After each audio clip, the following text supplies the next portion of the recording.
It was the 80s. I had just graduated from Ithaca College in New York with a degree in broadcast journalism. And after a year and a half in Southwestern Virginia, I'd landed my dream job in Scranton, Wilkes-Barre, Pennsylvania.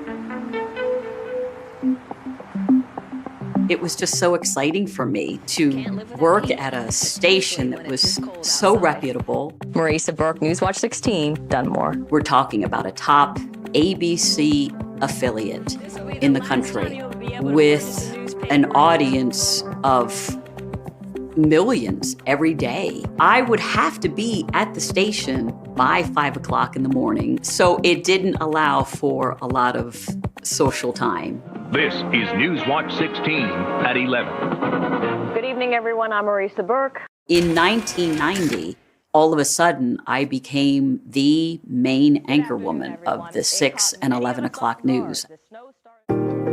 I was only 29 years old, and all of a sudden, I am the face of those newscasts. Everybody knew Marisa Burke because she was always on camera, always on the news every night. She was just very friendly. People could relate to her, and I think that's why she was so popular. The career was going so well, but the thing that was missing was finding somebody. That all changes in August of 1992, when close friends host a barbecue and play matchmaker. There is this gentleman who was impeccably dressed, dark hair, almond-colored eyes. His name was Mark Candle. He started cracking jokes, and his sense of humor just mesmerized me. To me, he was a magnificent person and very charismatic. He was an educator, and kids were important to him. He was like a great package. He was starting his doctoral work at the University of Maryland in administrative studies and special ed curriculum. I was thinking, wow, this guy is amazing. And before we left my friend's house that night, he turned to me and he kissed me on the cheek and said, "I would like to see you again."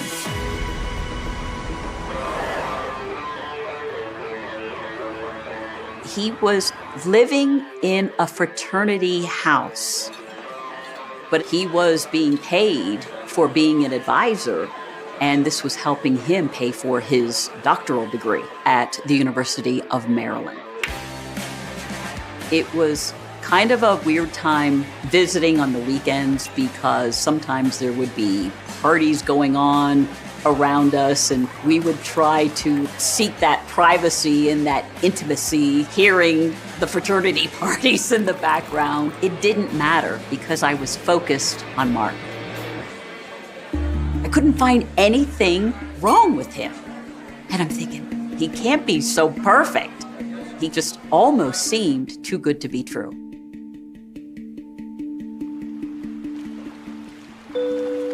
Six months later, Mark invites Marisa to his parents' vacation home in Florida and pops the question. A year later, the couple marry in Danville, Pennsylvania. The news did cover my wedding, yes, at the Basilica of St. Cyril and Methodius, which was just a beautiful landmark. It was something out of The Sound of Music. We spent our wedding night in Bloomsburg at a very quaint, intimate place. And the emotional level for me just got to a point where all of a sudden I just started crying. I thought, wow, it's over. After all of this planning, it's done in one day. And he said, "Honey, it's okay. I'm not going to push you to do anything you don't want to do tonight." And he was so understanding. Despite this awkward beginning, in the weeks and months that follow, the newlyweds seemed destined for a fairy tale marriage. The sex life was amazing. We were so compatible. I was gratified. I felt satisfied. I just thought their marriage was perfect. If perfect is I know there's no such thing as perfect. Seeing them interact together and how he was so attentive to her. When we would go anywhere, they would hold hands. Always hold hands. Call each other hun. The way he would make her laugh. They just laughed all the time. I envied her. I envied her.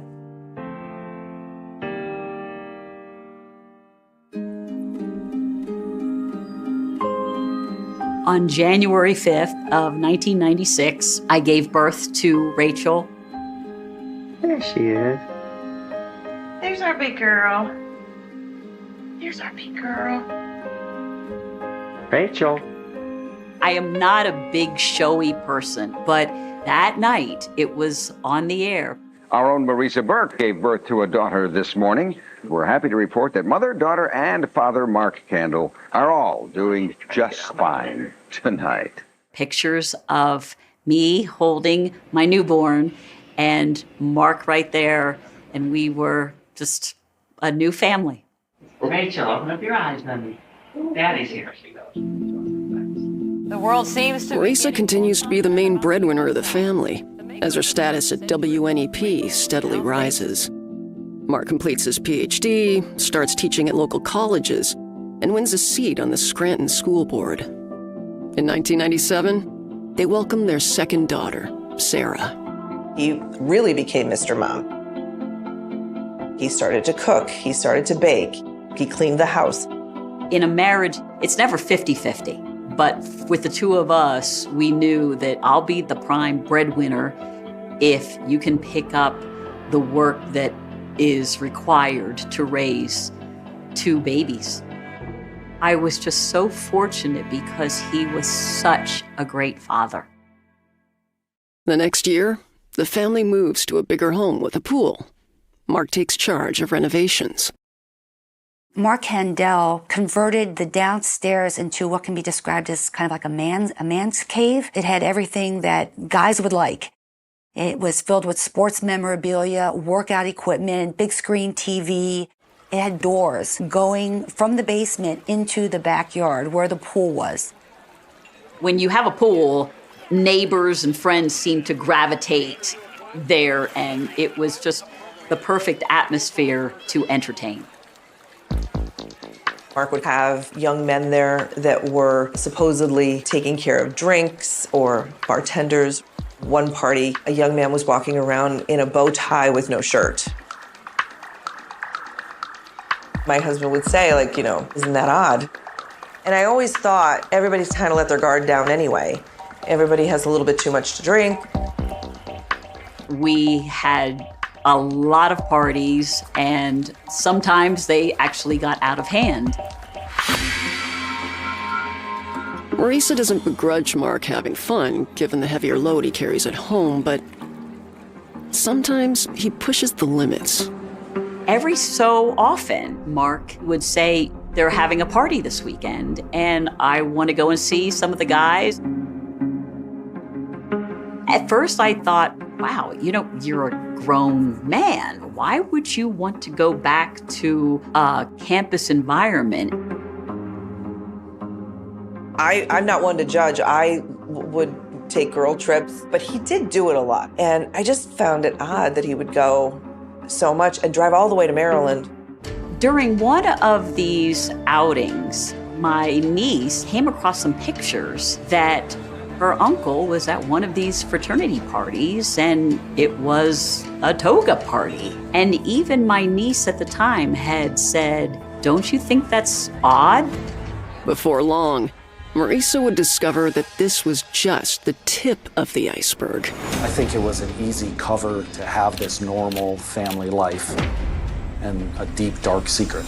He tried to live a life that was expected of him, and he just couldn't do it because he had these urges. That's where all the lies and the manipulation and the stories come in. In 1997, 3 years after his marriage to Marisa Burke, Mark Candle is still traveling back and forth to the University of Maryland, where he parties like a single man. At one point, I did ask him, why are you still going to these fraternity parties? And did not blink an eye. His response was always, honey, you've got to realize I was the founding father of these fraternities. I actually dismissed it because he had such a valid explanation. In the early 2000s, Mark lands a prestigious new job in Pennsylvania. He worked at the Northeast Educational Intermediate Unit, where I worked as well. He would perform a lot of teacher in-services.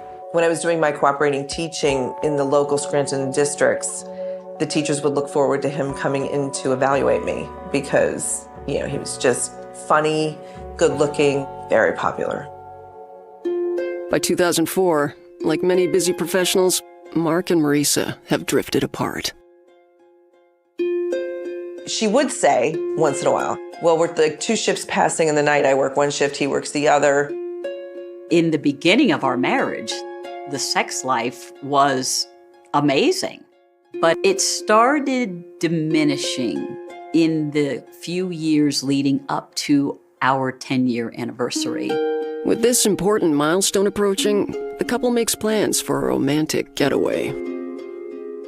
And I thought, wow, it's just going to be him and me for an entire weekend. We can pay attention to just the 2 of us.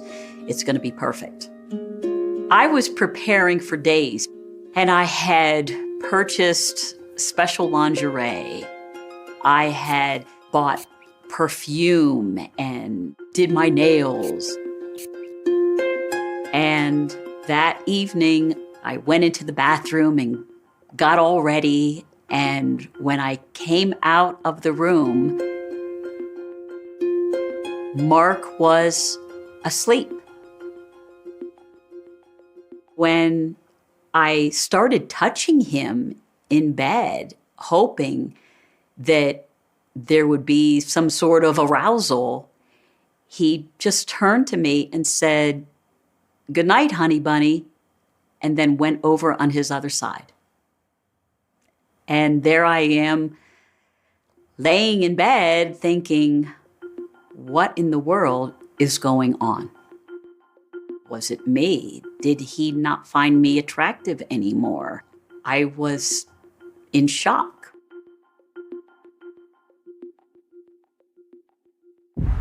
For the first time, Marisa wonders if her relationship is in trouble.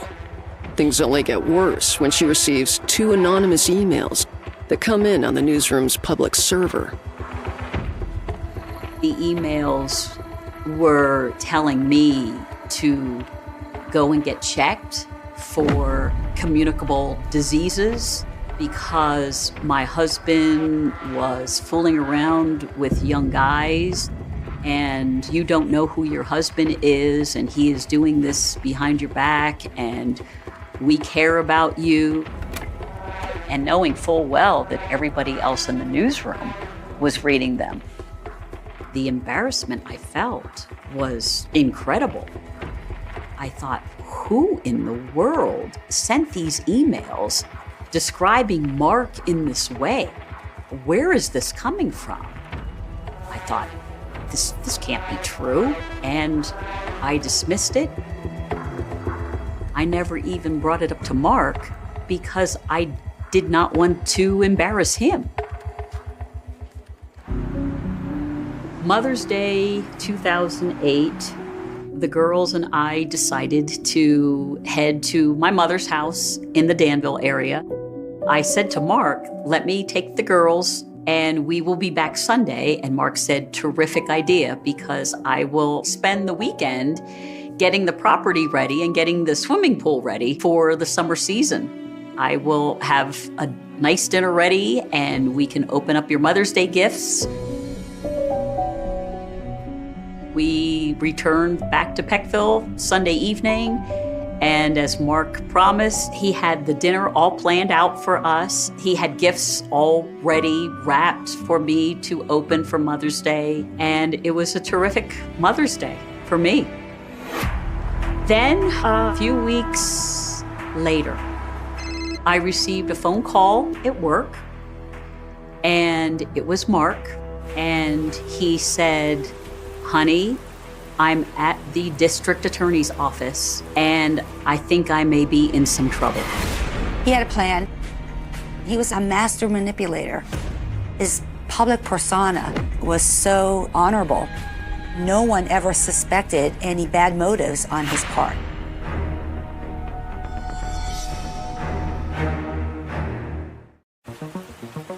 "14 years into her marriage, Marisa Burt receives an alarming call from her husband.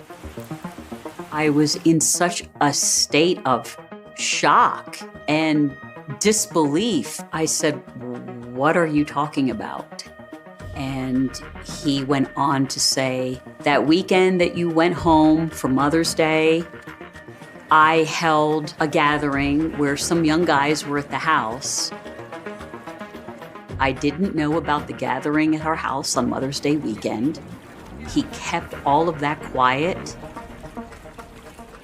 And I'm thinking, why did he keep that from me? Why didn't he tell me that he had some guys over?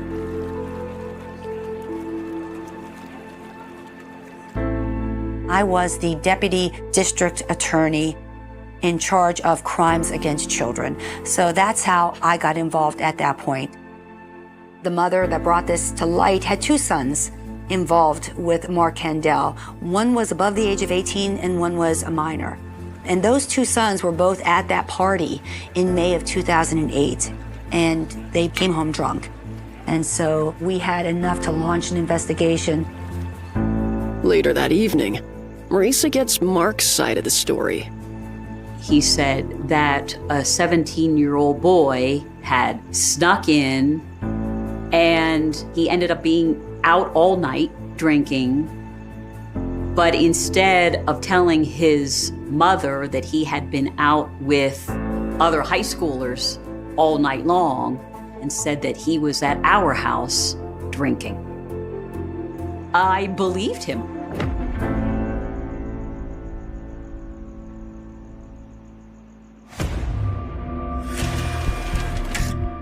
The trouble started when Candell was arrested after hosting a party at their home while Burke was out of town.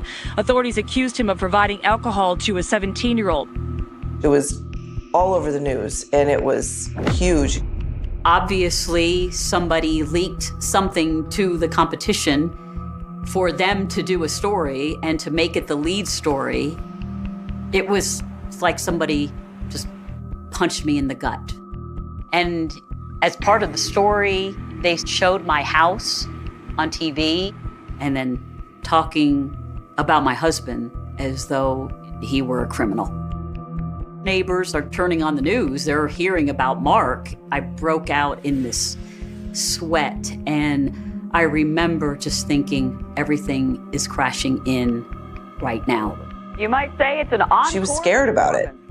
You know, she was worried that this was going to affect her job. It was really tarnishing her name and her popularity within the community. And that was devastating to her. I felt that he was being wrongly accused as well. For some strange reason, the assistant DA really was trying to hammer him on this. Mark is charged with furnishing alcohol to a minor and is forced to resign from his job. Soon after, Marisa is called to the DA's office. I remember walking into the assistant district attorney's office, and I said, "What is all of this about?" They were questioning a photo that they found on Mark's work laptop. It was a picture of the girls with their rear ends exposed. They were fooling around because they had just seen the movie Ace Ventura, Pet Detective, with Jim Carrey. And there is a scene in that movie where he shows his backside, and the girls were trying to mimic that. Mark just happened to take a picture. I was there, and my mother was there, but they were turning this photo into something sordid and salacious. They ordered Mark from the home. And I remember the look on my girls' faces. And I was just feeling all sorts of emotions, from anger to sorrow. And my girls were crying and not understanding any of it.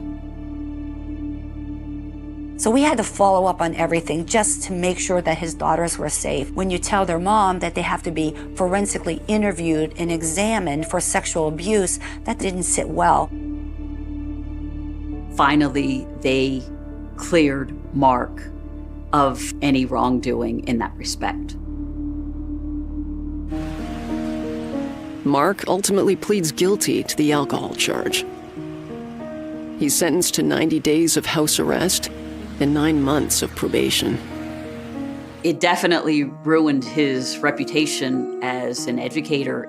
We knew that he would probably never have another job in teaching. I was really, really disappointed and upset with the prosecutor's office that they would think that my husband was such a monster, and he wasn't. Over the next 4 years, the family tries to put the painful episode behind them. Mark ended up finding a job with an insurance company. Things were still going well for me at the television station. And for the first time in a while, people were not talking about what happened to Mark. We felt as though we were finally getting beyond that horrible ordeal.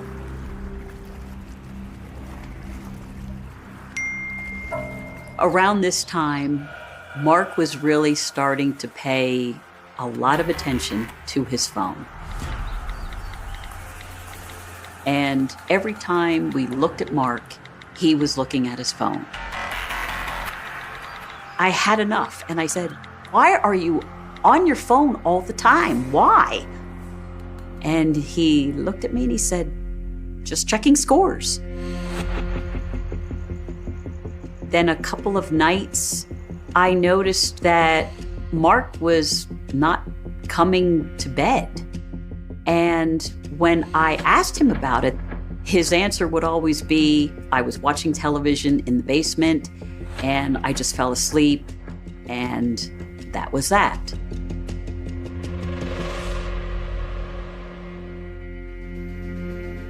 Rumors about Mark's odd behavior circulate amongst his friends.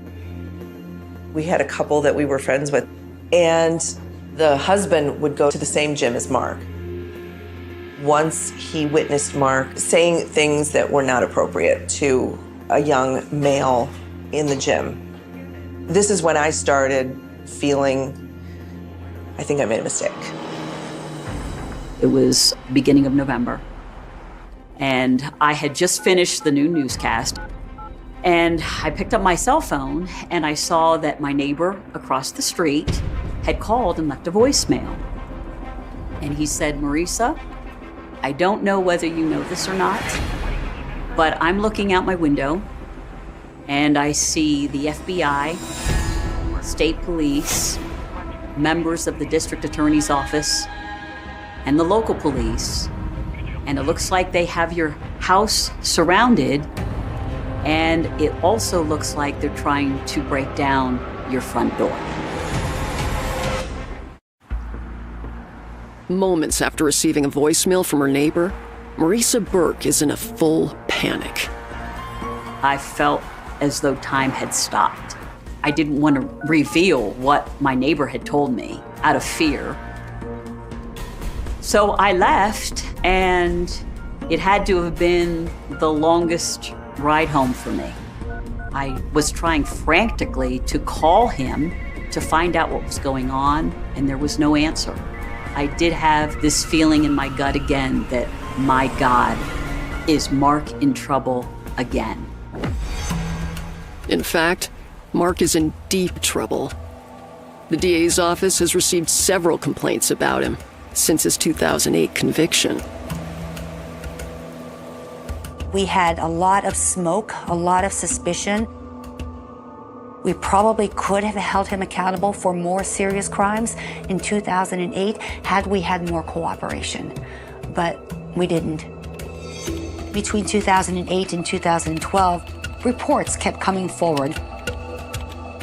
Why are all these young men congregating at his house? Neighbors talked. They saw and they heard the parties that were going on in the backyard, but there's nothing illegal about that.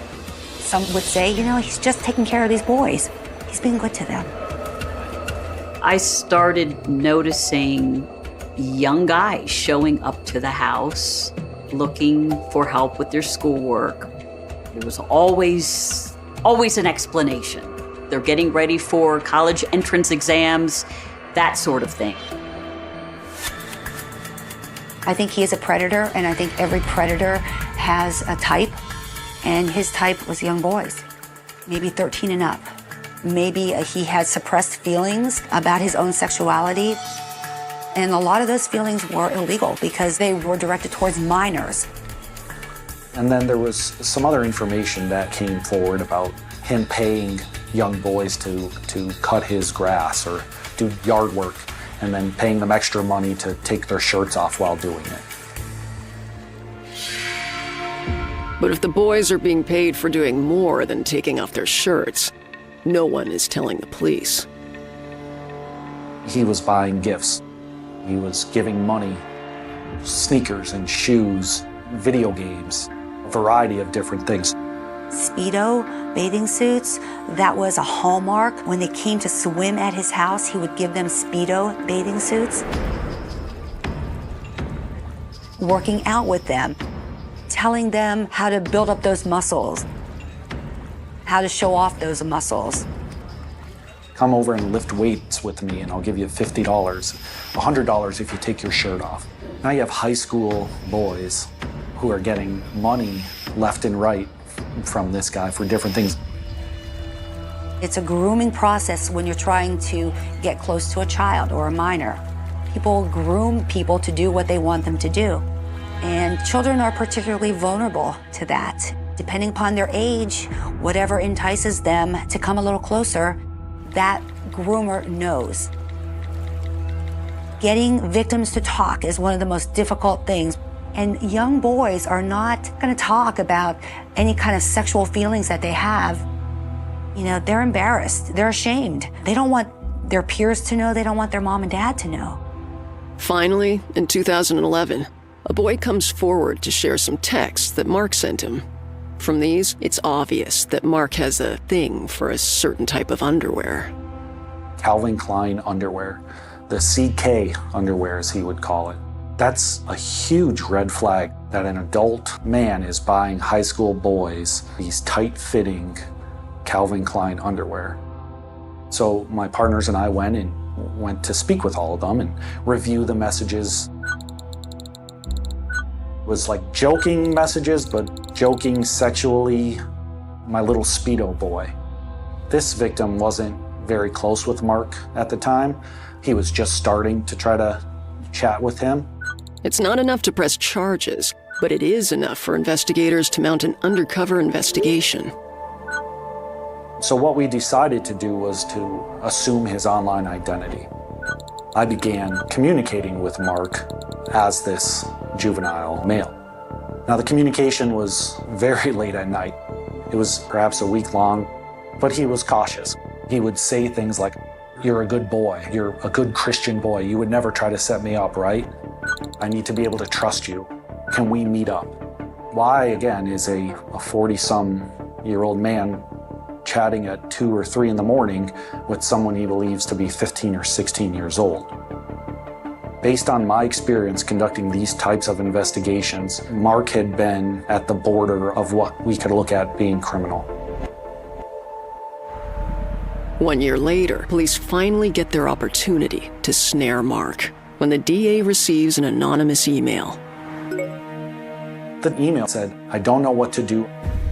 I've been talking to this guy named Mark Candell. I'm getting scared. He's coming to my work. He's saying a lot of strange or inappropriate things. And attached to that email was a picture. And that picture ultimately was Mark Candel's lower torso with his genital region bulging. I mean, it's not just saying hello. As soon as I saw that, I knew that we need to figure out who this email came from and talk to them immediately. This is an emergency at this point. This minor came forward with his parents, was interviewed, turned over his cell phone. This time, the photographic evidence from Mark on the boy's phone is explicit, enough for authorities to take action. For all these years, we didn't have that exact and that direct evidence.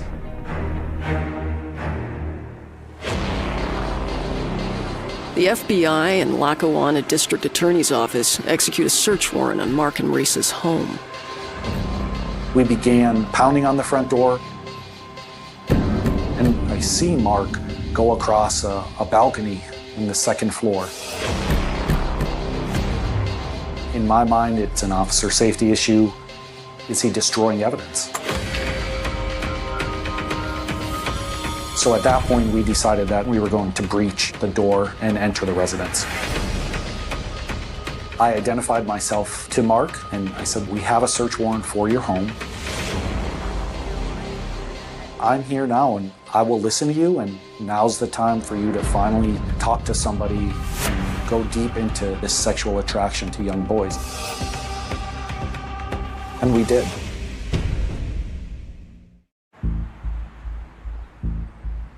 After years of stonewalling police, Mark Candle is ready to talk to Agent Justin Larry.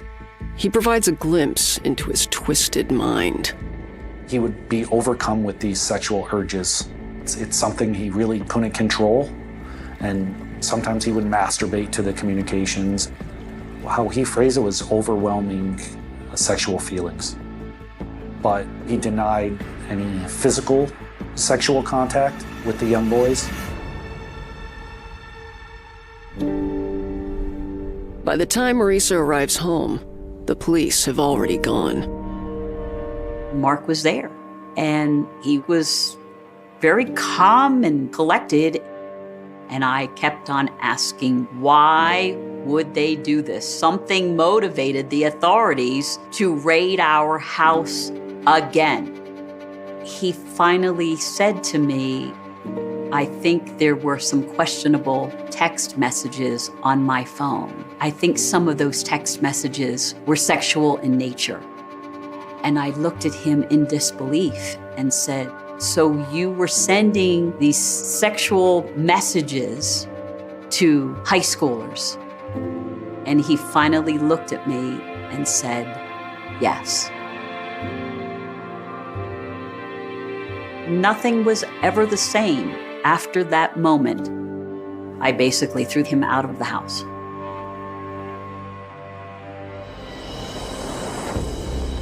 Mark's confession is backed up by a motherlode of digital evidence from the boy who came forward. Nearly 1,000 text messages with that minor in 1 month were recovered. And they were over the top, and they were enticing, encouraging, perverted. They were intended to persuade and coerce and to engage in sexual conduct. He pretty much found the wrong victim. That young boy who brought those text messages into the light in 2012 led to dozens of young boys being interviewed, which basically opened the floodgates to thousands and thousands of inappropriate communications with Mark Candle. Penis sizes to shaving pubic hair to masturbation. There would be a lot of other innuendos and sexually explicit pictures. Part of his pleasure was looking at these young boys, looking at their bodies. And what better environment to get an opportunity to see these young boys in their bodies than in your backyard pool? And then give them alcohol. And I believe the phrase that some of these young boys used was puff and rub, because he would give them money to go buy pot, and then whatever sexually would happen would happen. In 1 month alone, Mark had sent 13,000 texts to at least 17 underage males. We had him. We had explicit talk, explicit offerings, and we had young men who were willing to come to court to testify. Within 2 days of the raid, Mark is arrested and charged with 1 count of online enticement of a minor. Marisa learns the full extent of Mark's sex crimes when she reads the arrest affidavit. It was like pieces of a puzzle all of a sudden coming together. These kids coming to the house, the obsession with the phone, the constant, nonstop texting. I read through the affidavit thinking, this guy's sick. And I felt used and betrayed. It was just horrible. The girls knew about the seriousness of the charges. They looked so sad and desperate. And I think we all felt that way that evening, was where do we go from here? This is a very difficult night for us here at the news station. We learned this afternoon that Mark Candle, the husband of Newswatch 16's Marisa Burke, was arrested on charges of sex abuse involving a minor. Lackawanna County detectives brought Mark Candle to the district attorney's office in Scranton in handcuffs. This concludes more than 3 years of investigations. I felt as though none of our neighbors wanted anything to do with us. I was ostracized by people in the community. I experienced that public humiliation because I was still very much a public figure. Mailing bomb threats. Cops say he's a 17-year-old boy. And I thought, this is trauma. This is what trauma does. And this family is broken, completely broken.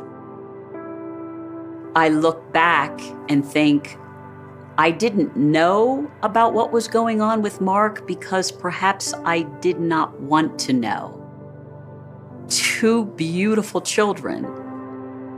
I did not want anything to ruin this or stand in the way of my life crashing down.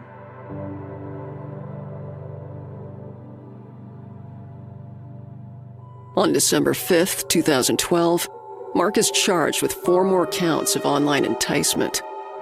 Marisa files for a divorce, and the hits keep coming. He had forged my name on some documents in order to withdraw some retirement money. It was actually a lot of retirement money.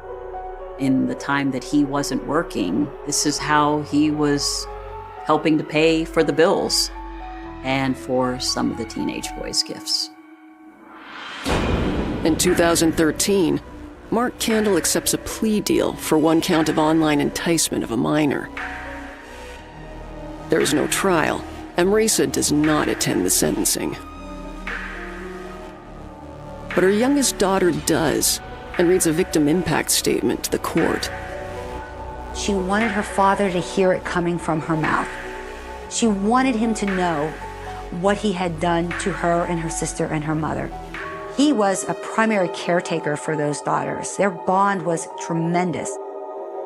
So for her to come to court and read the words that she wrote and to tell the judge that she wanted her father to receive the maximum sentence, it was a wow moment. And it was a moment that really made you appreciate the harm that he did to his family. And I hope he felt that. I really hope he felt that. A former educator from Lackawanna County has been sentenced to 14.5 years in prison. He's a former member of the Scranton School Board and also worked for the Northeastern Educational Intermediate Unit. He will be a registered sex offender for the rest of his life.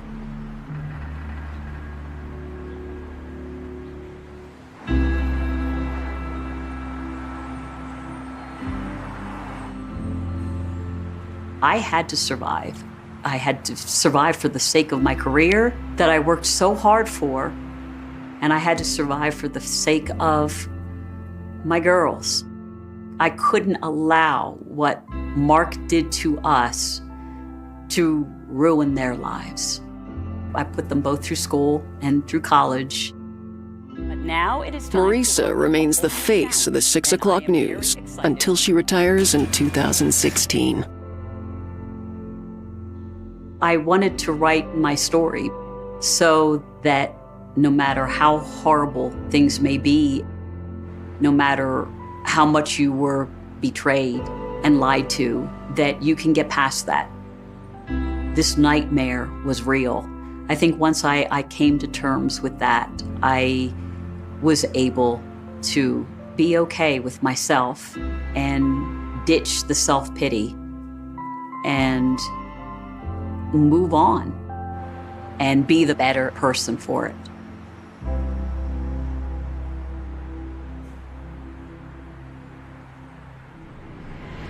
The first call came in just after dawn, when the city was still half asleep and the sidewalks of Upper Manhattan were wet with last night's rain, when steam rose from the grates like breath from an exhausted animal, when no one expected history to stir, let alone a ghost. A woman's voice, shaking, controlled, too controlled, told the dispatcher that something was wrong, that the apartment door on West 162nd Street was open, that the lights were on, that the radio was still playing the same late-night station it had been playing since yesterday. When officers arrived, they stepped into a silence that felt staged, arranged, unnaturally calm, the kind of quiet that presses against your ears and makes you aware of your own breathing. On the kitchen table sat a cup of coffee, cold, untouched. On the couch, a jacket folded with care. And in the bedroom, the bed was made, too neatly, as if someone had taken an extra moment to smooth the sheets before leaving forever. This was New York, 1989, a city on edge, a city used to sirens, used to crime, used to tragedy, and yet this scene didn't fit the noise. There were no signs of struggle, no broken glass, no blood spattered across the walls, just absence. Just a person who had been there, living, breathing, making plans, and then nothing. Within hours, the name began to circulate through the building, through the block, through the local precinct. A young professional. Reliable. Punctual. The kind of person coworkers described as never late, neighbors described as quiet but polite, family described as careful. The kind of person who didn't simply vanish. By midday, detectives were combing the apartment inch by inch, photographing everything, bagging what little there was to bag. A toothbrush, a notepad, a calendar with dates circled weeks in advance. No note, no explanation. The phone line showed no strange calls. The answering machine held only mundane messages, reminders, jokes, a friend asking about dinner plans that would never happen. Outside, the building buzzed with speculation. Inside, the air grew heavier with every unanswered question. This was how cold cases were born, not with a scream, not with a chase, but with a void that refused to explain itself. The media arrived before sunset. Cameras pointed at the front door. Headlines began to form before facts were confirmed. Mysterious disappearance in Manhattan. Young professional vanishes without a trace. And beneath the surface, a darker phrase whispered from desk to desk inside the precinct, a phrase detectives hated to hear so early: missing, presumed endangered. They canvassed the neighborhood, knocked on doors, questioned shop owners, doormen, late-night clerks. Someone thought they saw the victim the night before, walking alone. Someone else thought they heard voices in the hallway, or maybe that was another night, another building. Memory blurred quickly, as it always did when fear entered the room. Days turned into weeks. The case file thickened, not with answers, but with paper. Leads that went nowhere. Tips that contradicted each other. A reported sighting in Brooklyn that fell apart under scrutiny. A claim from New Jersey that proved to be a case of mistaken identity. Each dead end chipped away at momentum. Each unanswered question pushed the investigation closer to a dangerous edge, the edge where urgency fades and routine takes over. Detectives rotated off.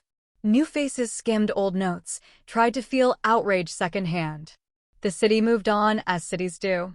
But somewhere in the system, the case stopped breathing. Years passed. The file gathered dust.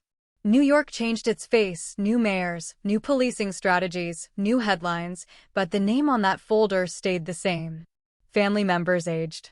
Parents grew quieter.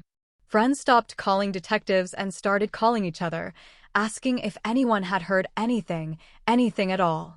Every anniversary reopened the wound. Every rumor sparked a fragile hope that collapsed just as quickly. This was no longer just a missing person case. It was a cold case, the kind that sits in the back of a cabinet and waits for a miracle. And then, decades later, the phone rang again. This time, it wasn't a neighbor or a worried relative.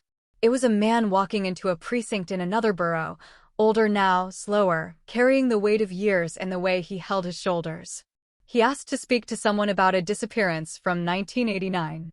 He said he had something to say. At first, officers assumed it was another false confession, another troubled soul reaching for attention. They almost turned him away. Almost. But something in his tone, something in the details he volunteered without being prompted, froze the room. He knew the address. He knew the layout. He knew things that had never been released to the public. Detectives pulled the old file. Pages crackled as they turned. Names long forgotten resurfaced.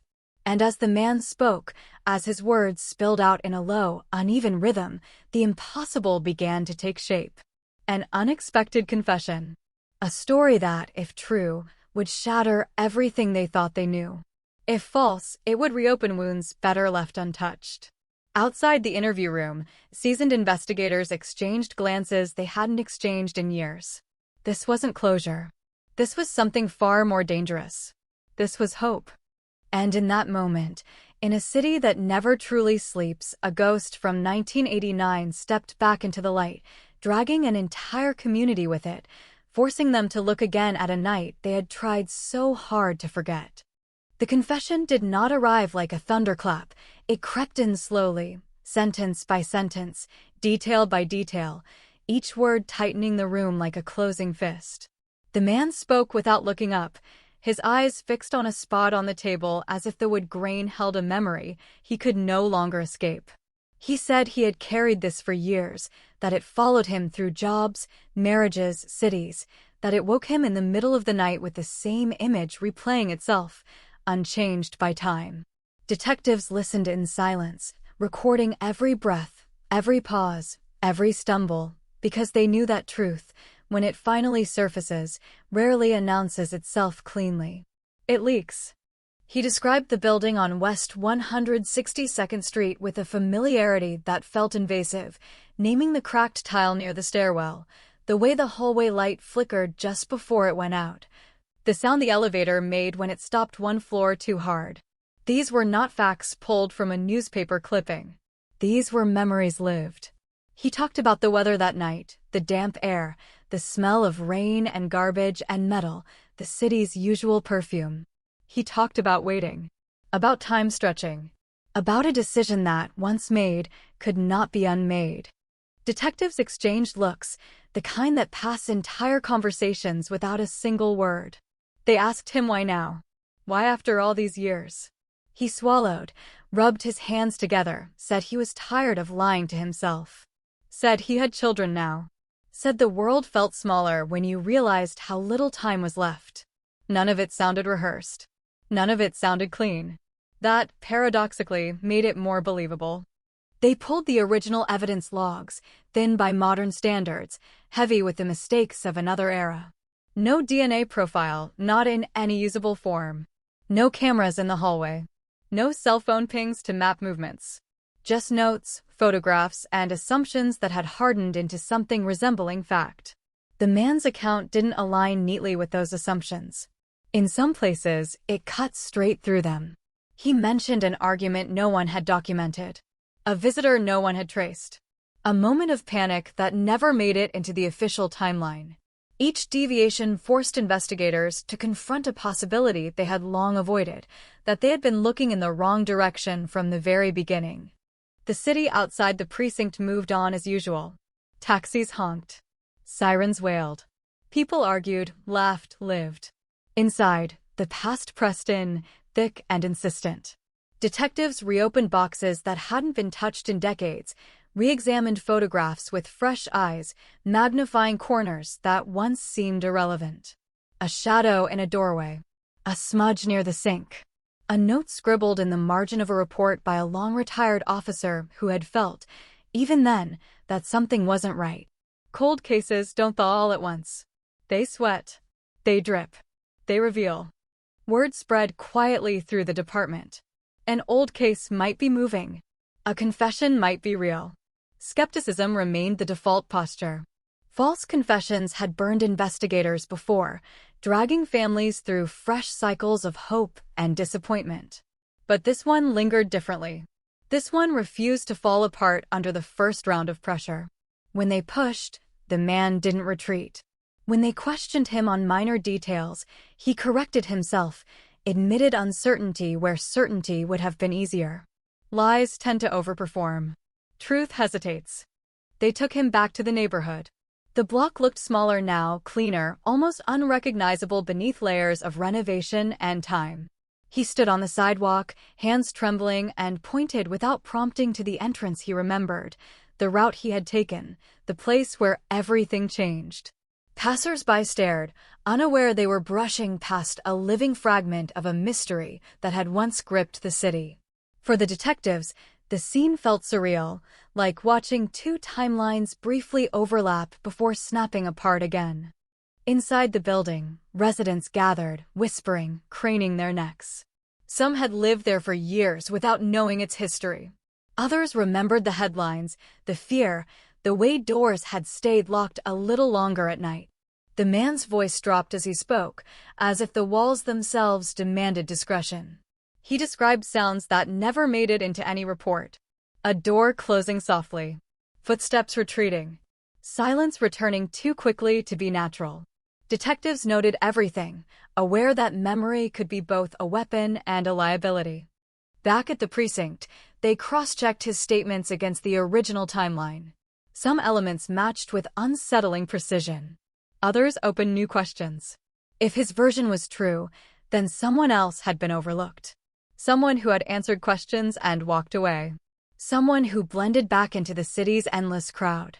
The implications rippled outward, touching every decision made in 1989, every lead dismissed, every family member told there was nothing more to pursue.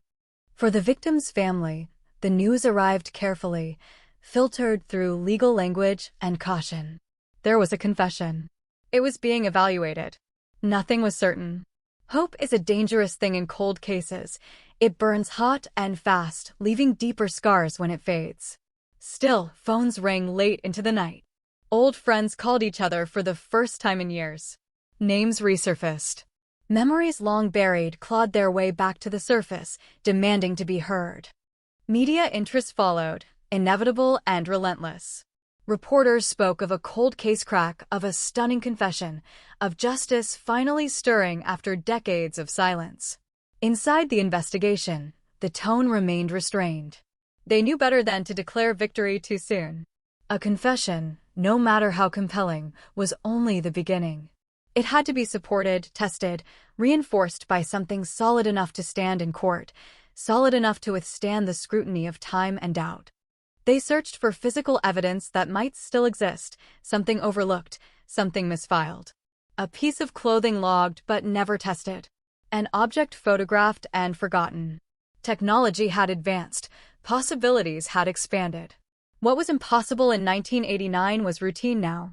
The past, it turned out, was not as sealed as everyone had assumed. As nights stretched on and the work continued, a familiar tension settled over the team. The kind that comes when a case is alive again, when every phone call could change everything, when every new document might confirm the worst or offer long-delayed clarity. Sleep became optional. Coffee became essential. Conversations drifted toward what-ifs and if-onlys, the ghosts of investigations past haunting every decision. And through it all, the man waited. In a holding room. In his own head. Waiting to see if his words would finally solidify into truth or dissolve under the harsh light of verification. Waiting to learn whether confession would bring relief or merely open another door he could never close. Outside, The city kept moving, indifferent to the quiet drama unfolding behind institutional walls. By the end of the week, one thing was clear: the case was no longer dormant. It was breathing again, unevenly, unpredictably, threatening to upend decades of accepted narrative. What began as a disappearance had become a mirror, reflecting not just one night in 1989, but the limits of memory, the cost of assumptions, and the fragile line between forgetting and forgiveness. And somewhere between the past and the present, between certainty and doubt, the truth waited impatient, unresolved, ready to test everyone who dared reach for it. As the confession echoed through the precinct, it began to pull other voices out of hiding, voices that had been silent not because they had nothing to say, but because no one had asked the right questions at the right time. Detectives reopened the witness list from 1989, a brittle roll call of names frozen in ink, and started dialing numbers that hadn't been dialed in decades. Some rang endlessly. Some led to disconnected tones. Some were answered by people who sounded surprised, even startled, to be reminded of a night they had carefully folded away and sealed off from the rest of their lives.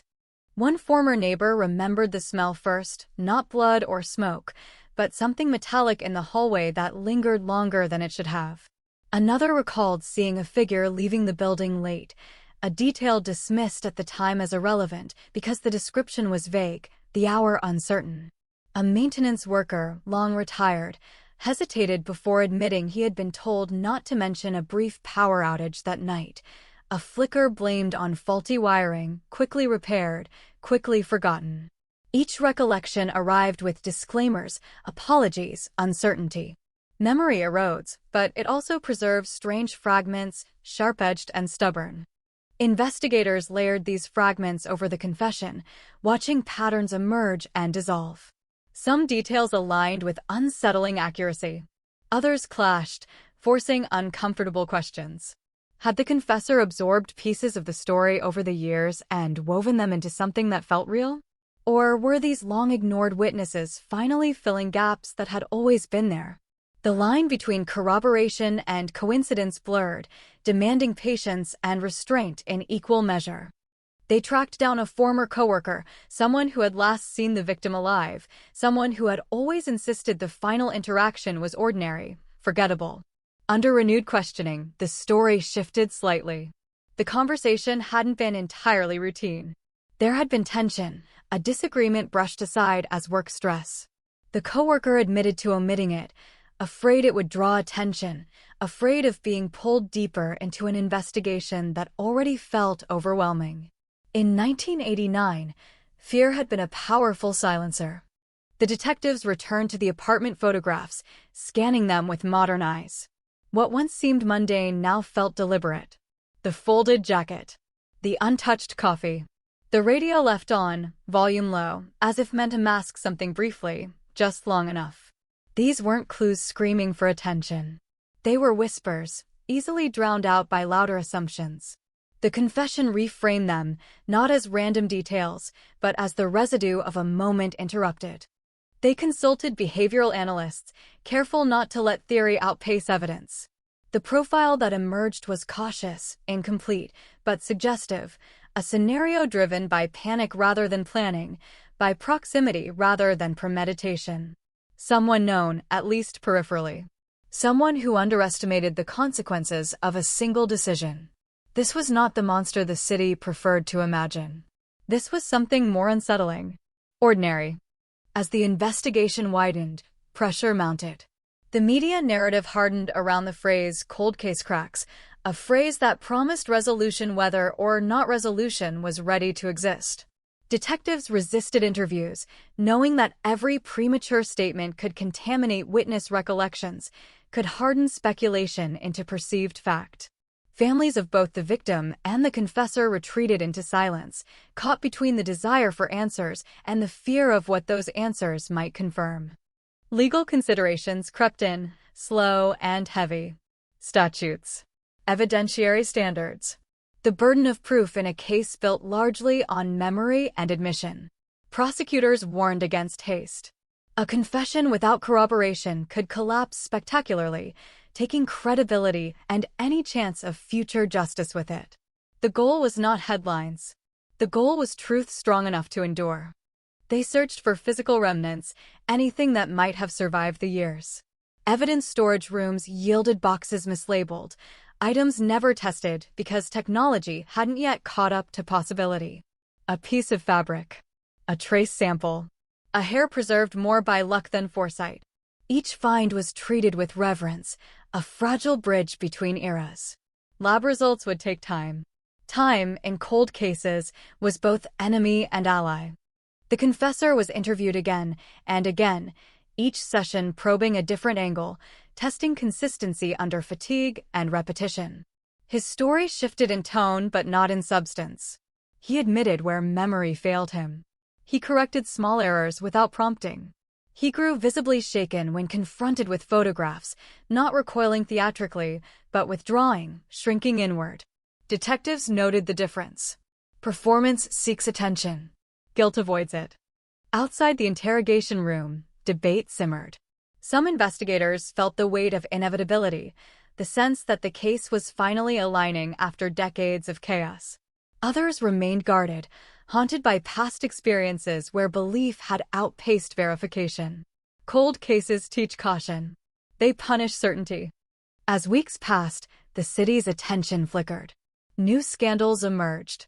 Other crimes demanded outrage. But within the investigation, momentum held. A timeline began to cohere, not perfectly, but convincingly enough to justify continued pursuit. The disappearance was no longer an abstract mystery. It was a sequence of actions, choices, and failures converging on a single night that refused to stay buried. For the victim's family, the waiting was unbearable. Every update carried weight. Every delay felt like a step backward. They revisited old photographs, old letters, trying to reconcile the person they remembered with the figure now central to renewed headlines. Closure remained elusive, hovering just out of reach, close enough to imagine, distant enough to hurt. Late one evening, as detectives reviewed notes yet again, a realization settled quietly over the room. The confession had not solved the case. It had complicated it. It had forced a reckoning not just with one man's account, but with an entire investigation's past decisions. The question was no longer simply what happened in 1989, but how much of the truth had been missed, ignored, or misunderstood along the way. And as the case pressed forward, shedding its long-held silence, one truth became unavoidable. Reopening the past did not guarantee clarity.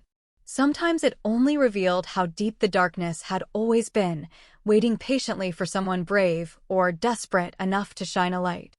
The deeper investigators pushed, the more the case resisted being neatly reassembled, like a photograph torn too long ago and left exposed to weather and time. Every answer produced another question.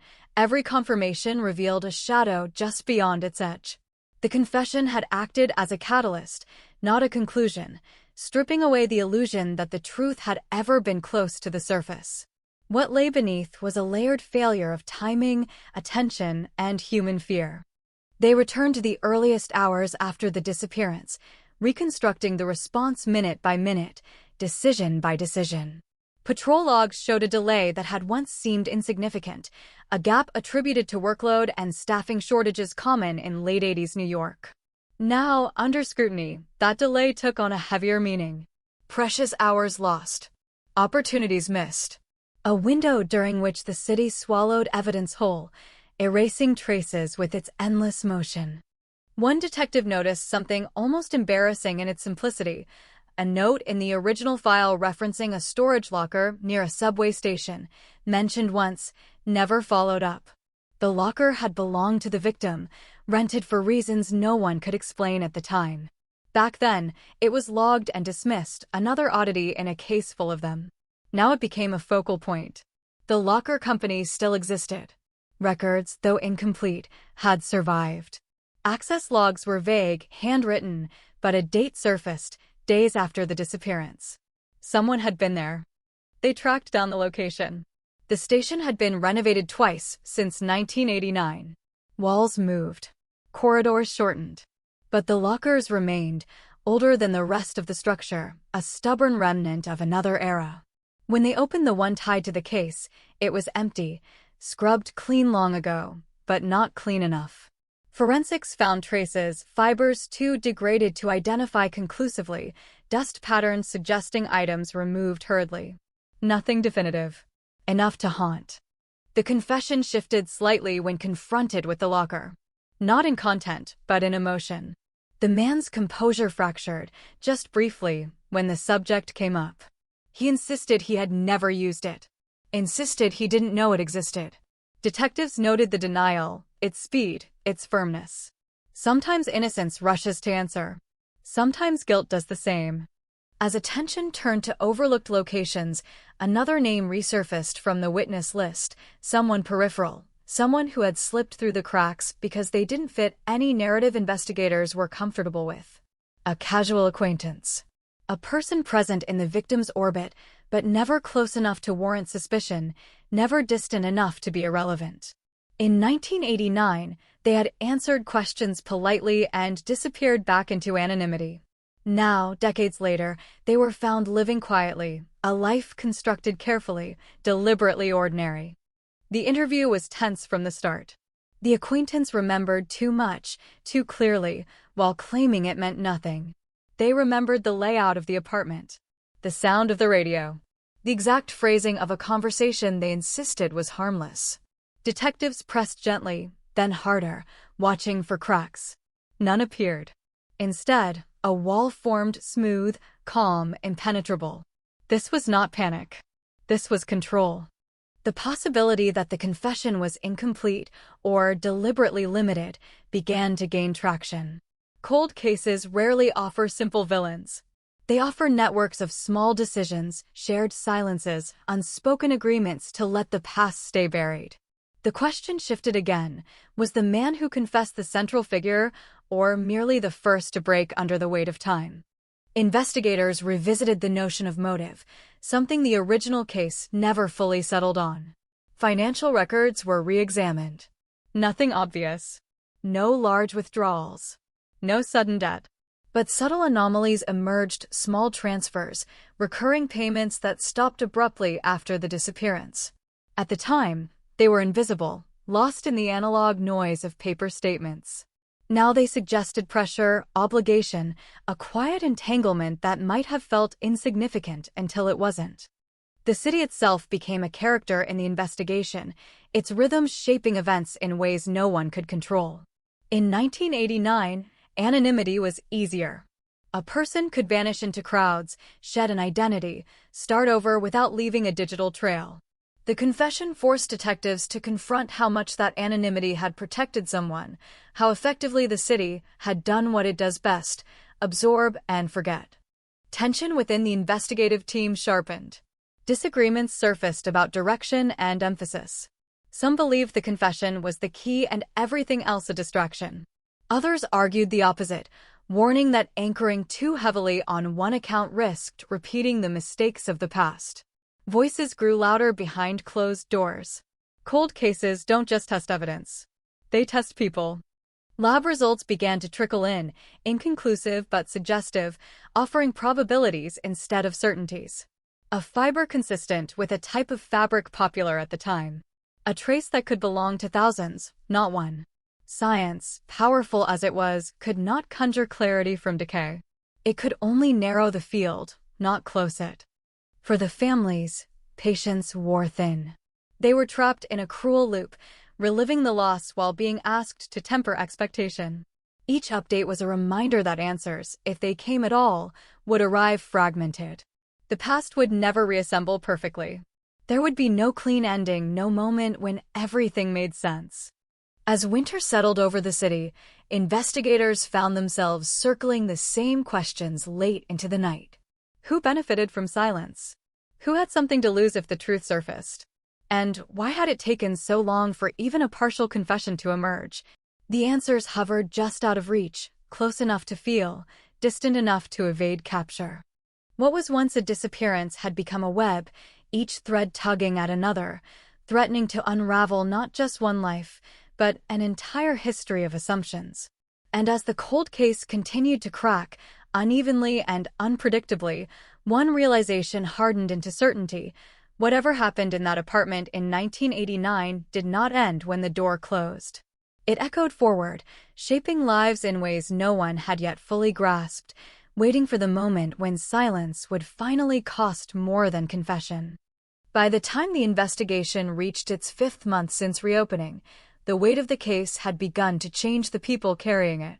This was no longer about solving a disappearance. It was about confronting a truth that refused to stay still, a truth that shifted depending on who was looking at it, who was remembering it, who was trying to forget. The confession sat at the center like a gravity well, pulling everything toward it while distorting the shape of every surrounding fact. Detectives started to notice patterns not just in evidence, but in behavior.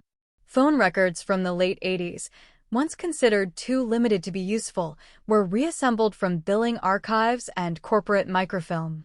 The process was slow, imperfect, frustrating. Names were missing. Numbers were partial. But repetition emerged. A call made regularly, then abruptly stopped. Another placed late at night, always brief, always from the same area code. Individually meaningless. Together, suggestive. Silence, it turned out, had its own rhythm. When confronted with these findings, the confessor hesitated longer than before. Not enough to be dramatic. Just enough to register. He acknowledged some of the calls. Denied others. Claimed coincidence, routine, nothing more. Detectives let the silence stretch after his answers, watching how he filled it. He spoke faster now, explanations stacking atop one another, each plausible, none entirely satisfying. Truth, when cornered, often grows crowded. Attention shifted back to the acquaintance, the one whose calm had felt rehearsed, whose memories were too precise to be accidental. Investigators cross-referenced timelines, comparing movements, alibis, work schedules. Gaps appeared. Not glaring absences, but narrow windows where no one could say with certainty where that person had been. In 1989, those windows had been invisible. Now they glowed faintly, demanding attention. Surveillance, non-existent then, was replaced by reconstruction. Transit records. Employment logs. Testimony from former colleagues who struggled to recall a specific night but remembered patterns, habits, routines. Someone recalled a shift change. Another remembered an unusual request for time off. Small deviations from normalcy, once dismissed, now accumulated into something heavier. The victim's life was pulled apart piece by piece, not out of disrespect, but necessity. Friendships were re-examined. Casual connections were elevated to potential significance. A social circle that once seemed unremarkable now looked fragile, threaded with unspoken tensions. People remembered arguments they had minimized. Discomfort they had rationalized away. In hindsight, everything feels like a warning sign. At the time, it rarely does. Investigators found themselves haunted by one recurring question: who knew more than they admitted, and why had they stayed silent? Fear was an easy answer, but not always the correct one. Loyalty played a role. So did shame. So did the quiet human instinct to protect the version of oneself that existed before everything went wrong. Silence, in many cases, had been an act of self-preservation. The media, sensing complexity where they had once hoped for resolution, adjusted their tone. The narrative shifted from triumph to tension. From case solved to truth in question. Commentators speculated about false confessions, about shared culpability, about whether justice delayed could ever truly be justice delivered. Each headline added pressure, not just on investigators, but on witnesses who had long believed the past was safely out of reach. Behind closed doors, prosecutors grew cautious. They demanded more than alignment. They demanded proof that could withstand defense scrutiny, proof that could survive the inevitable argument that memory degrades, that time contaminates, that regret can masquerade as truth. The confession alone would never be enough. It needed an anchor, something physical, something external, something indifferent to interpretation. That anchor proved elusive. Lab results remained inconclusive. The locker yielded no miracle. The apartment, long since altered, offered no new revelations. The city had erased its own tracks too well. What remained was human testimony, fragile and flawed, stretched across decades of forgetting. As frustration mounted, investigators began to consider a possibility that had once seemed unthinkable, that the case might fracture rather than resolve. That multiple truths could coexist, each incomplete, each insufficient on its own. That the confession might be both genuine and inadequate, a partial truth offered too late to illuminate the whole. For the confessor, the strain became visible. His confidence eroded. He asked questions now about outcomes, about consequences, about whether honesty still mattered after so much time. Detectives responded carefully, aware that reassurance could sound like encouragement, that pressure could sound like coercion. Every word was weighed. Every silence was deliberate. The victim's family watched all of this unfold from the margins, their grief reshaped into something sharper, more complicated. Hope had returned, but it was a cautious hope, tempered by the understanding that answers might arrive incomplete, that accountability might not look the way they had imagined during years of waiting. Closure, once a distant concept, now felt conditional, uncertain. Late one night, as investigators reviewed transcripts yet again, a subtle realization surfaced. The case wasn't stalling because evidence was missing. It was stalling because the truth was shared. Not evenly, not openly, but divided among people who had each carried a piece and chosen, for their own reasons, to keep it hidden. The confession had cracked the surface, but beneath it lay a deeper fracture, one that threatened to split the case apart if handled carelessly. As dawn crept back over the city, casting pale light across streets that had witnessed too much to remember everything, the cold case pressed forward, stubborn and unresolved. It no longer asked whether someone would talk. It asked who would break next and what would happen when the remaining silence finally gave way under the accumulated weight of time. The breakthrough, when it came, did not announce itself with certainty. It arrived as an inconsistency so small it could have been ignored, a line buried deep in a transcript that refused to align with the rest of the story. One detective caught it during a late-night review, eyes burning, coffee long gone cold. A timestamp. A casual remark. A moment where two accounts overlapped in a way they shouldn't have. It was the kind of detail that only mattered if everything else was already under strain. They pulled the confessor back in, not with accusations, but with questions sharpened by repetition. He answered, then answered again, the same story delivered with slightly different edges each time. Most of it held. One piece did not. When pressed on that narrow window of time, his certainty collapsed into approximation. He filled the gap with explanation, then justification, then silence. Detectives let the silence work. Silence has a way of rearranging priorities. At the same time, pressure mounted on the acquaintance whose calm had never fully convinced anyone. Investigators placed the two narratives side by side, not to force a contradiction, but to see where they bled into one another. The overlap was unmistakable. They had been in the same vicinity. Their paths had crossed. Whether by design or accident remained unclear, but coincidence no longer felt like an adequate explanation. Old financial documents resurfaced, scanned and reanalyzed by people who had grown up in a digital world and were less inclined to accept gaps as inevitable. A transaction appeared that had once been dismissed as routine. Now it looked deliberate. The amount was small. The timing was not. It corresponded too neatly with a key moment in the reconstructed timeline. Money, investigators knew, rarely explained motive on its own, but it often illuminated relationships. They followed that thread carefully, aware of how easily speculation could outrun evidence. The trail led not to wealth or greed, but to pressure, shared obligations, quiet dependencies, favors exchanged and never acknowledged. The kind of entanglements people convince themselves are harmless until something goes wrong. In 1989, those ties had been invisible to law enforcement. Now they glimmered faintly, just enough to suggest structure beneath the chaos. The confessor's demeanor shifted under this renewed scrutiny. He spoke less, listened more, asked fewer questions about outcomes and more about process. When confronted with the possibility that others were involved, he did not deny it outright. He framed it instead as misunderstanding, as parallel actions misread as coordination. Detectives noted the language: deflection without refusal, admission without ownership.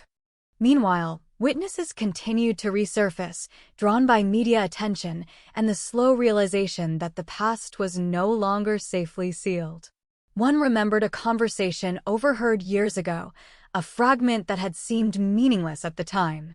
Another recalled a warning given, vague but urgent, ignored because it lacked context. These memories were imperfect, fragile, but they shared a common thread: awareness without action, knowledge without intervention. As the narrative expanded, investigators faced a familiar cold case dilemma. The truth was growing larger, not smaller. Each new detail widened the scope, implicating systems and relationships rather than a single act. Prosecutors grew wary. Complexity, they knew, was the enemy of conviction. Juries craved clarity. This case offered ambiguity in abundance. Internal debates intensified. Some argued for narrowing focus, for building the strongest possible case around the confession and accepting its limitations. Others insisted that partial justice would be no justice at all, that proceeding without addressing the broader picture would repeat the moral failure of the original investigation. The room split along philosophical lines, each side convinced time was slipping away. The city watched from a distance, attention flickering but not fully fading. Talk radio speculated. Comment sections filled with theories. Armchair detectives reconstructed timelines with confidence unburdened by responsibility. For those inside the case, the noise was both pressure and insulation, reminder of why precision mattered. The victim's family remained largely silent, their grief now compounded by the spectacle of uncertainty. They had waited decades for answers. Now answers were circling them, never quite landing. Hope had transformed again, this time into something heavier, something that demanded endurance rather than optimism. Late one evening, as investigators reviewed the latest round of interviews, a realization settled with uncomfortable clarity. The case was no longer about discovering what happened in that apartment. That much was beginning to take shape, unevenly but persistently. The real question was whether the truth, once fully exposed, would be something the system could handle or something it would quietly retreat from, citing doubt and delay. Cold cases, by their nature, test the limits of justice. They ask whether time erodes responsibility or merely conceals it. As this one edged closer to whatever resolution awaited it, the answer remained uncertain. The confession had opened the door. What lay beyond was not a single revelation, but a corridor of shared silence, and at the far end of it, a choice that would define whether this case would finally speak or fall quiet once more. By the 7th month, the investigation had reached a dangerous equilibrium, a point where every move forward risked collapse and every pause threatened to let momentum drain away. This was the stage cold cases fear most, where clarity is close enough to sense, but too unstable to grasp, where truth hovers in fragments, refusing to assemble into a single, uncontested shape. Detectives felt it in their bodies before they could articulate it, the constant tension, the sharpened caution, the awareness that one misstep could undo years of effort. The confessor was brought in again, this time not to repeat his story, but to sit with it. Investigators laid out pieces of the reconstructed timeline, not as accusations, but as mirrors. Dates, locations, transactions, names spoken softly, deliberately. They watched his reactions more than his words. He nodded at some details, looked away at others. When confronted with the overlapping window that implicated another presence, his breathing changed. Subtle, involuntary. A physical response to pressure memory could no longer contain. He didn't deny it this time. He reframed it. He spoke of confusion, of assumptions made under stress, of believing someone else would intervene, would fix what had already gone too far. Responsibility, in his account, became diffuse, spread thin enough to feel survivable. Detectives listened without interruption. This was not the moment to argue. This was the moment to let the story reveal its own fractures. Parallel to this, investigators applied quiet pressure elsewhere. The acquaintance was summoned again, not with new evidence, but with the knowledge that the case had outgrown individual silence. They were shown excerpts from interviews, not attributed, not contextualized, just enough to suggest that others were talking, that isolation was closing in. The tactic was risky. Push too hard and walls go up. Push gently and cracks appear. The cracks came slowly. A contradiction here. A timeline adjustment there. Nothing dramatic. Nothing headline-worthy. But enough to suggest that the version of events once presented so calmly could no longer be maintained without effort. Fatigue crept in. The voice lost its steady cadence. The answers grew shorter. Control began to slip, not because guilt demanded confession, but because maintaining composure required more energy than it once had. Investigators returned to motive, not as a single cause, but as a convergence. Personal tension. Unspoken obligation. A moment where fear overrode judgment. In this framing, the crime was not the product of malice alone, but of avoidance, of the desperate human instinct to make a problem disappear rather than confront it. The disappearance, in this light, became less an act and more a consequence. Prosecutors observed from the edges, weighing every development. They saw a case that was growing truer but less tidy, richer in context but poorer in certainty. They asked difficult questions about burden of proof, about what could be demonstrated rather than inferred. Justice, they reminded everyone, was not a narrative exercise. It required lines that could be drawn cleanly, even if reality resisted them. As debate intensified, an unexpected development shifted the balance. A former associate, someone never formally interviewed in 1989, came forward through counsel. The timing was no coincidence. Pressure had reached a point where silence felt riskier than speech. This witness offered no dramatic confession, no cinematic revelation. What they offered instead was confirmation of atmosphere, of tension, of conversations that hinted at trouble without naming it. It was circumstantial. It was fragile. It was invaluable. This account aligned imperfectly with both existing narratives, filling in emotional context rather than factual gaps. It suggested that multiple people had known something was wrong, that concern had circulated without crystallizing into action. The disappearance, in this telling, was not sudden. It was anticipated, even if its form was not. Investigators felt the case tilt, not toward resolution, but toward coherence. Media attention surged again, drawn by whispers of new witnesses and deepening complexity. Commentators argued over intent, over culpability, over whether time itself should mitigate responsibility. Public opinion fractured along familiar lines. Some demanded accountability at any cost. Others questioned the fairness of revisiting events so distant, memories so unreliable. The case became a mirror for broader anxieties about justice and delay. Inside the investigation, patience wore thin. Not from lack of effort, but from abundance of it. Every path seemed to lead to another intersection, another choice with consequences that could not be undone. Detectives were forced to confront an uncomfortable truth. Solving the case might mean exposing failures not just of individuals, but of systems, of an era that lacked the tools and urgency demanded by the moment. The victim's family was briefed again, this time with fewer reassurances and more honesty. The truth, they were told, was emerging in layers.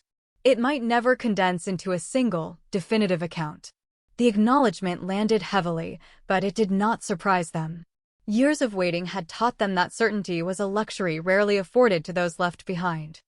As winter deepened, the investigation moved closer to a decision point.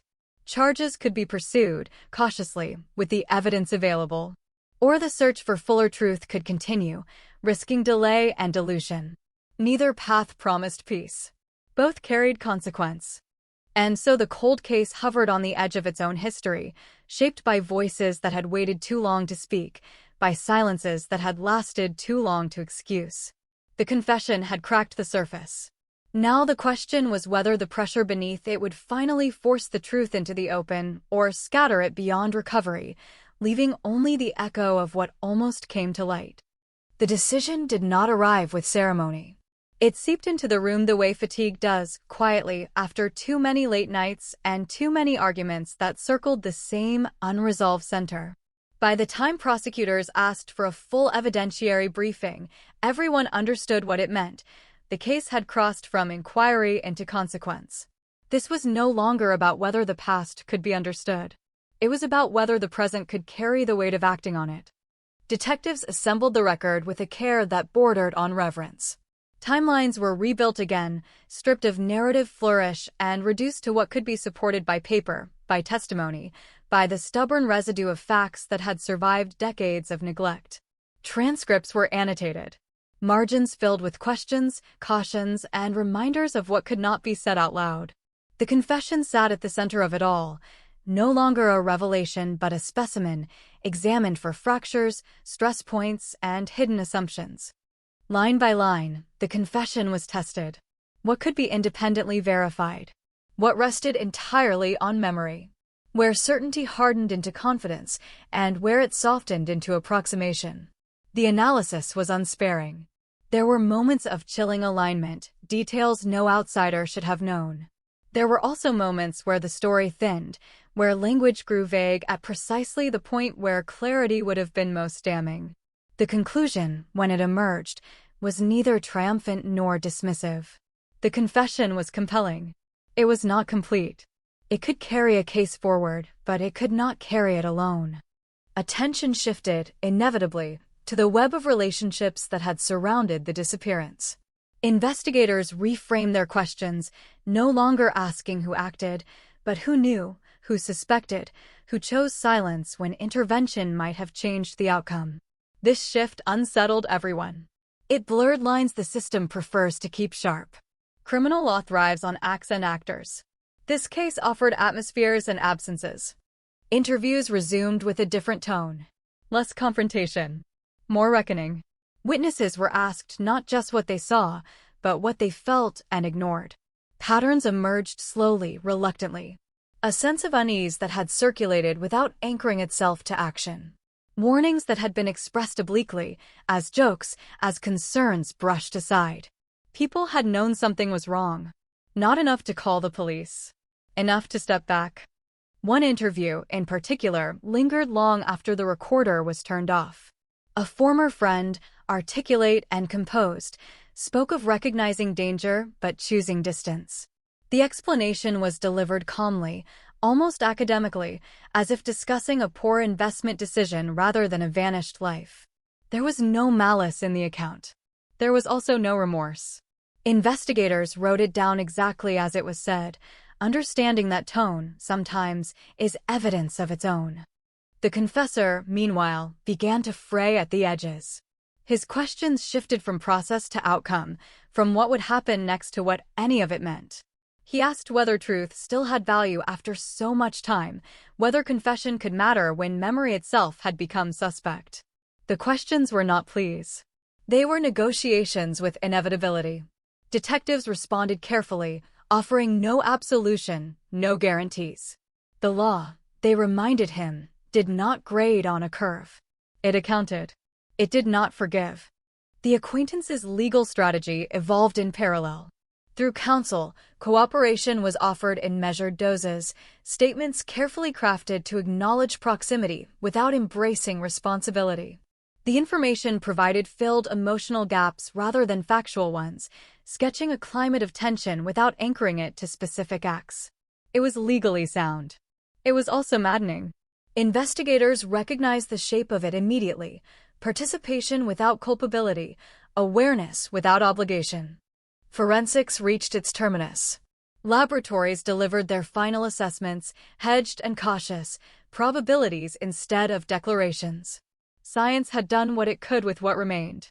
The rest belonged to human testimony, with all its fragility and contradiction. This realization landed heavily. It narrowed the path forward even as it clarified it. If the case moved, it would move on people, not particles. Outside, the city began to murmur again. Leaks, half-truths, and speculation seeped into public conversation. Headlines hedged. Commentators debated whether justice could age without spoiling.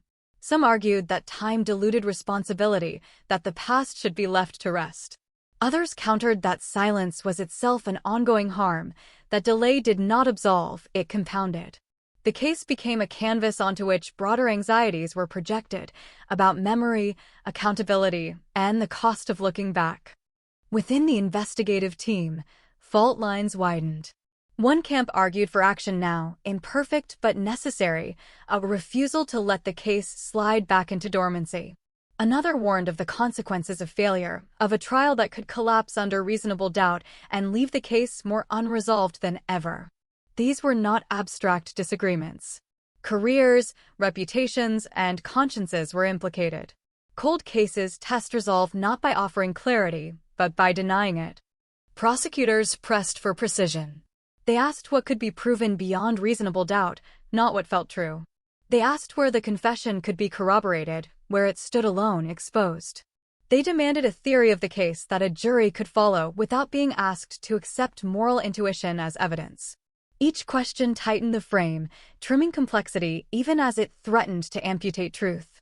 The victim's family was brought into the conversation with a frankness that bordered on brutal. They were told what the system could attempt and what it could never promise. They were told that a trial might fail, that acquittal was a real possibility, that the past might resist resolution even now. There were no speeches, no consolations, only options laid out with clinical care. Their response was quiet, resolute. Waiting, they said, had already exacted its price. Movement, even uncertain, felt preferable to stagnation. That consent altered the calculus. Preparations began in earnest. Subpoenas were drafted. Witness lists refined. The confession was contextualized, framed not as a standalone truth, but as a lens through which other evidence would be viewed. Investigators rehearsed cross-examinations in their heads, anticipating the arguments that would come, the ways memory would be attacked, the ways time would be weaponized. At the same time, doubt refused to leave. It hovered in the margins, in the spaces between facts, in the knowledge that this case had revealed too many failures to be redeemed by a single verdict. The disappearance was not just the product of one night. It was the culmination of avoidance, of systems stretched thin, of people choosing safety over intervention. No courtroom could fully account for that. As winter loosened its grip on the city, the case approached a threshold it could not retreat from without consequence. Beyond it lay charges, hearings, public scrutiny. Behind it stretched decades of unanswered questions and quiet grief. The confession had cracked the surface, yes, but beneath it was not a clean break. It was a fault line, jagged and unstable, running through memory, responsibility, and time itself. The ground was still shifting. Whether it would settle into something recognizable or fracture beyond repair remained uncertain. What was clear was this: the past had been summoned, and it was no longer willing to remain silent. The city never truly sleeps, but some nights it holds its breath, and this was one of them. A late autumn night when the rain smeared the streetlights into pale halos and the old precinct hummed with a low, exhausted tension. Because after decades of silence, a voice had finally spoken, and no one inside the building was ready for what that voice might mean. The confession sat on the table like a live wire, fragile and dangerous, a story told too late by a man whose name had drifted in and out of case files without ever settling. A man who claimed he had carried the truth since 1989 like a weight he could never put down, and now, with his hands folded and his eyes fixed on the wall, he said he was ready to talk. Detectives listened without interrupting, the way you do when you know one wrong word could shatter everything, as the man described nights that no longer existed, bars that had closed, streets that had been renamed, and a city that had moved on without remembering what it left behind. He spoke of a meeting that wasn't supposed to happen, of an argument that escalated too fast, of panic blooming in the dark, and with every sentence the room grew colder, because some details rang painfully true, details that had never been made public, fragments that only someone close to the crime should have known. Pen stopped scratching. Eyes met across the table. For the first time in years, the case felt alive. But cold cases don't break cleanly. They fracture. They splinter. And as the confession unfolded, so did the doubts. Timelines bent in ways that didn't quite align. Names surfaced that had been cleared years ago. Locations overlapped with alibis once considered airtight. Investigators leaned back, not in relief, but in wary calculation, because false confessions haunt cold cases like ghosts, and desperation can sound an awful lot like truth when it's wrapped in regret. They cross-checked every word against boxes of evidence pulled from storage, cardboard flaps soft with age, labels written by hands that had long since retired or passed away. Photographs were spread across tables again, black and white images of a city frozen in time, a victim's last known steps traced with fingers hovering just above the paper, afraid to touch, afraid to contaminate memory. Forensic reports were reread line by line. Old witness statements were played back, the crackle of outdated tape filling the room, voices from another era offering clues they never knew they had left behind.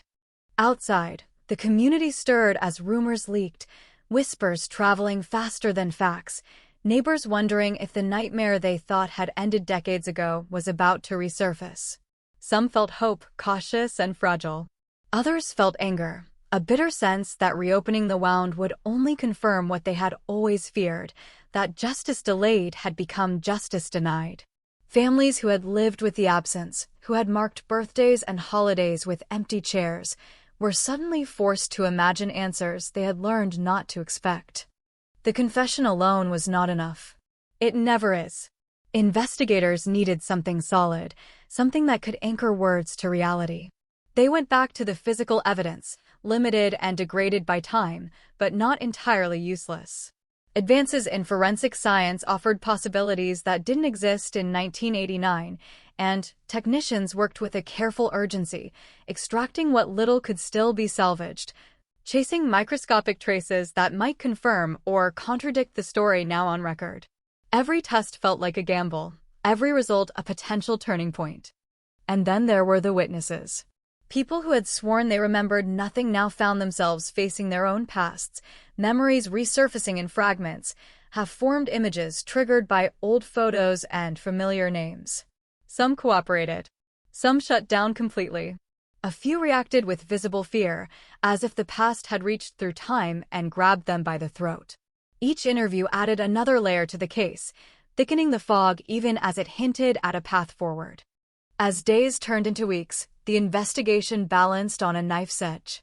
The confession remained compelling, unsettling, but incomplete.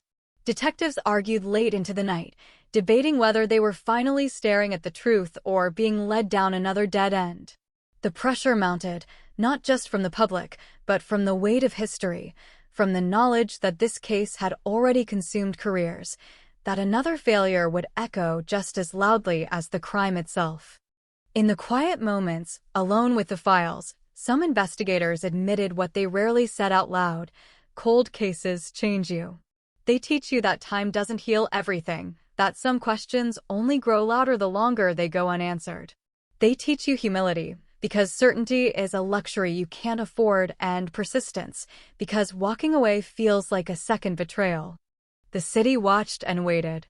News headlines teased breakthroughs without offering clarity. Talk radio buzzed with speculation. Online forums dissected every leaked detail, armchair detectives constructing theories that ranged from plausible to absurd. Through it all, the name of the victim resurfaced, spoken again after years of near silence, a reminder that behind every file number is a life interrupted, a story that never reached its ending. Late one night, as rain once again traced the windows of the precinct, a senior detective closed a folder and stared at the ceiling, exhausted, knowing that even if charges were filed, even if a courtroom finally heard this case, the truth might remain fractured, incomplete, forever contested. Because cold cases don't always give you clean resolutions. Sometimes they offer something smaller, more fragile, the possibility that the past can still be questioned, that silence can still be broken, even if certainty remains just out of reach.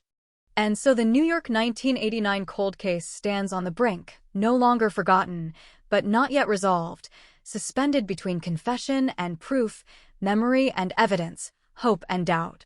For the community, for the investigators, for the family who has waited through decades of unanswered nights, the question lingers in the air, heavier than ever before, refusing to settle, refusing to fade. After all these years, is this finally the truth?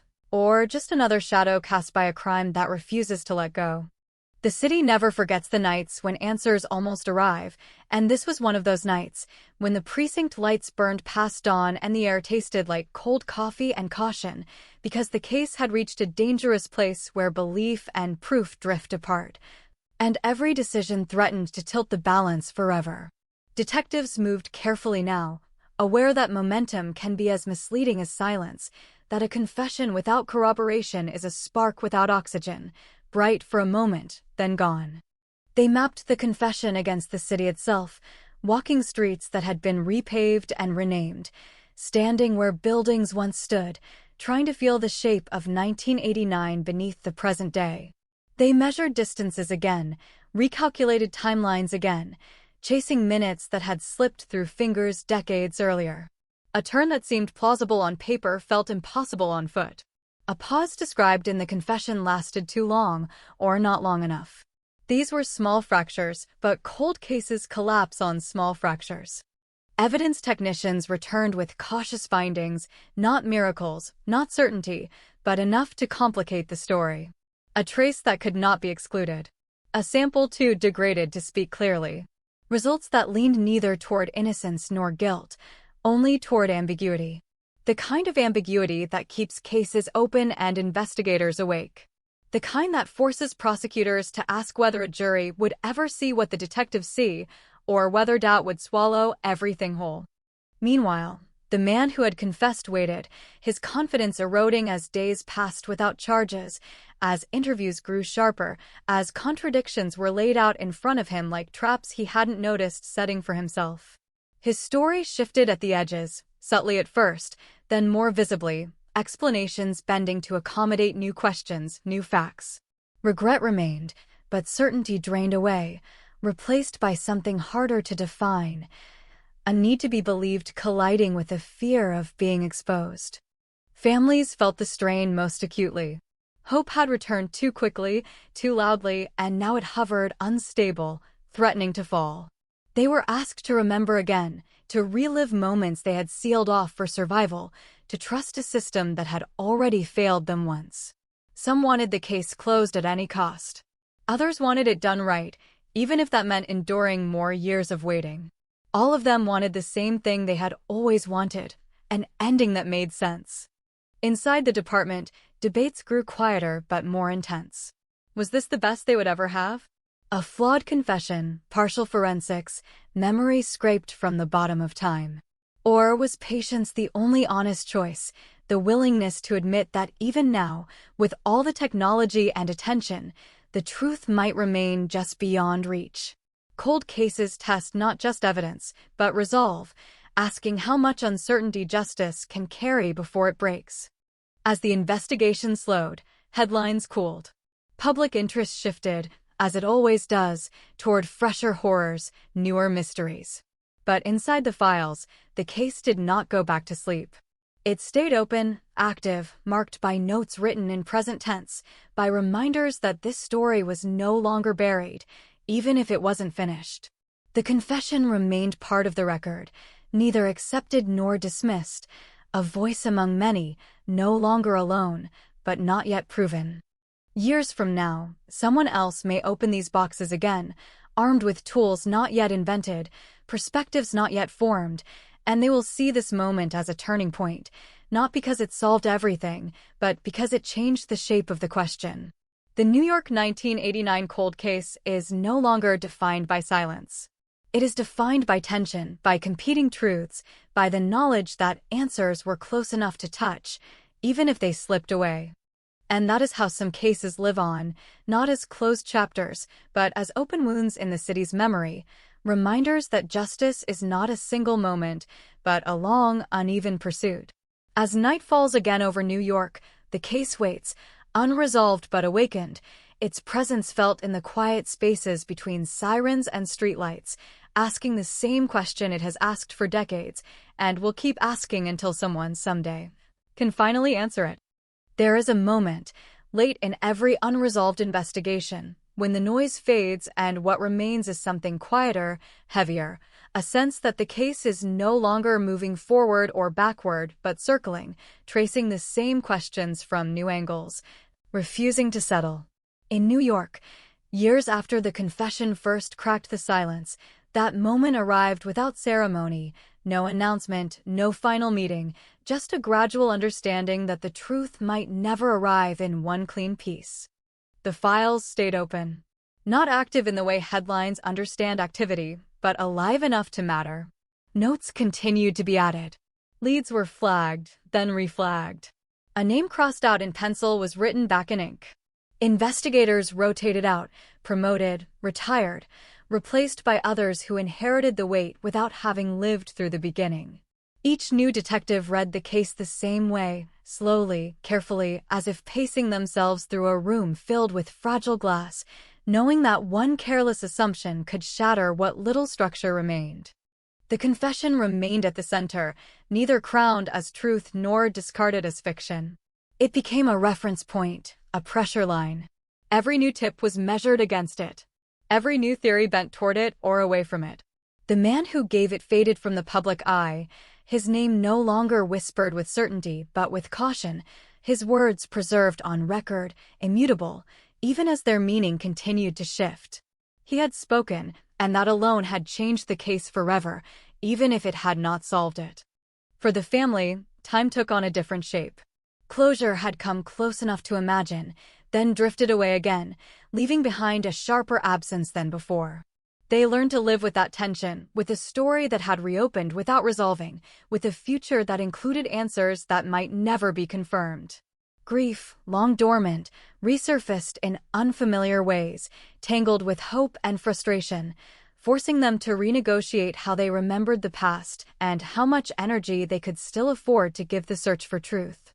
The city absorbed the case the way it absorbs everything else, briefly, intensely, then quietly. Streets kept changing. Buildings rose where memories once stood. People walked past places tied to the crime without knowing, without needing to know.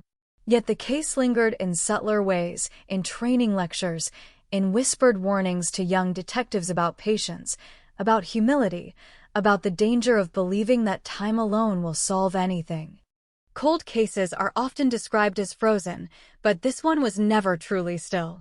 It shifted with every technological advance, every cultural change, every new understanding of how memory works and how easily it fails. It waited, not passively, but expectantly, as if aware that the right question, asked by the right person at the right moment, could still change everything. And that is the unsettling truth investigators carry with them long after they leave the precinct for the last time. Some answers exist, somewhere, intact, unspoken, locked inside people or places that have not yet been reached. Some crimes resist resolution not because they are unsolvable, but because they are unfinished conversations with the past. As night settles again over New York, the 1989 cold case remains what it has become over decades of silence and scrutiny. Not just a file, not just a mystery, but a reminder.